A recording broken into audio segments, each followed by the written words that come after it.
Namaste y'all and welcome. I'm Lorenzo and today I'm here with Lexi. She'll be demonstrating as we move through a shorter video centered around Setu-Bhandasana, the bridge pose. So we'll talk about ways to create more opening in the chest, ways to maintain a feeling of stability in the shape and use it at what its real essence is a beautiful prep for shoulder stand. For teachers, I'll also offer a couple adjustments that you can give your students within the shape. So I already have a blanket quartered. I'm going to ask Lexi just to lay on that blanket with her shoulders at its edge. And you'll see as Lexi sets up with her 2 knees bent and her feet about hip-width distance apart, that as she lies back, right, her shoulders just on the edge or just before the edge of the blanket, that there's actually space. And if you can't see it on the video, I'll confirm that there's space in between the back of her neck and the ground, so it's really, really open. And then I'm going to ask you to work with me a little bit and split your knees apart, Lex, and we're going to bring a block the skinniest length in between her 2 thighs. And as she squeezes that block, she'll just firm it and try not to lose it. And she'll reach her 2 arms straight up and towards the sky. And as she reaches her arms up, go ahead and Lexi, reach your fingertips way up and you'll feel the back body broad. And then I'm going to ask you to do the opposite of that. Drive your shoulders down. Yeah, and you can see already that her chest is already lifting. And then she's going to keep that big puff of the chest open and then drop her arms along her side body. And just straight down. And then see if you can drive the shoulder heads a little bit into the earth more and then bend your elbows like robot arms, Lex. And then press more into your shoulders than you do your elbows so that you feel your elbows lighter. Can you feel that? Mm-hmm. Good. And then let's keep the shoulders pressing into the earth. Press into both feet and then begin now to pick your hips up. And so she's coming into the bridge slowly. And she's still squeezing the block in between her thighs. And I'm going to ask her to pause here. So she's not really high. She's not puffing her groins up towards the ceiling at all. She's actually imagining, stay with me, that she's rolling the block down. So spinning her inner thighs down, yes, you can see her thighs dropping, and she'll lengthen her tailbone forward.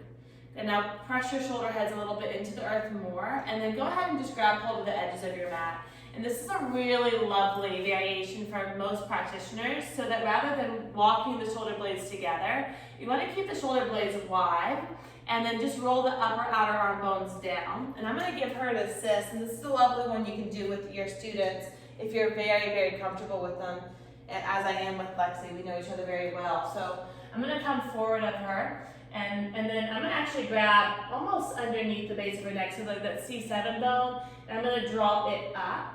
Yeah, and you can see how she's lifting onto her shoulders, bringing her shoulder heads down. Good. And then she'll breathe here. The inner thighs are rolling down. That's it. And then against that, she'll lengthen her tailbone forward. Press down into her heels, and then here's it. Draw the shins back, and then the sternum moves towards the chest. And then she'll breathe here. And you can see, again, the groins aren't puffing up towards the sky. There's a softness in the groins, the tailbone's long, and the chest is really lifted. Yeah, she's working here, breathing still.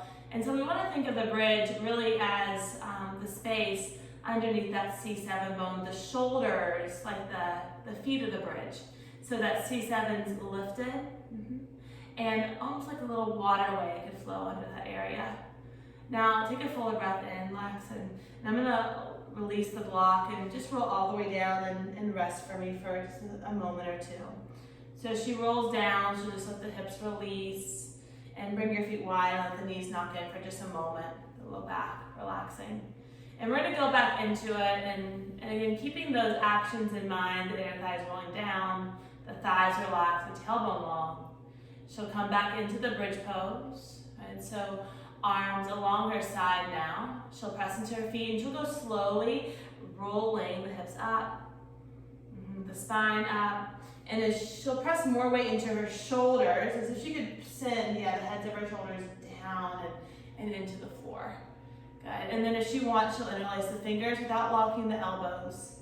So keeping a little bend and without walking the shoulder blades towards one another. Yeah, she'll send the shoulder heads down. Yeah, and you can see that we're really opening the chest. And then one final adjustment that may be nice to offer your students, if again you're very comfortable with them, is to sit just behind them. with your feet on their shoulders, almost like a little foot stand. And then you'll weave the strap underneath the back of their body. So what we're trying to lift now is the sternum towards the chin. So I'm going to ask Lexi to really press into her heels, and then I'm going to use the strap and almost lean back. And she'll come really high into the shoulder heads. That's it. Yeah, and she can feel here that she's actually on the heads of her shoulders. So that if she wanted to, right, she could lift the legs up and overhead and really feel so steady in the shoulders, not putting any pressure on the head or neck at all. And this is really what would bring us into the Sarvangas, the Shalavasana, the shoulder stand. The Salamba Sarvangasana. I'm sorry, I got this tongue tied. Good, beautiful. And let's breathe like this for another moment or two. And you can see she's pressing into the heels so much that the toes are even lifting, right? So she's really engaging the hamstrings. Gorgeous, Lex. And then take another full breath in. And then she'll just release, right? Interlacing of the fingers and roll all the way down.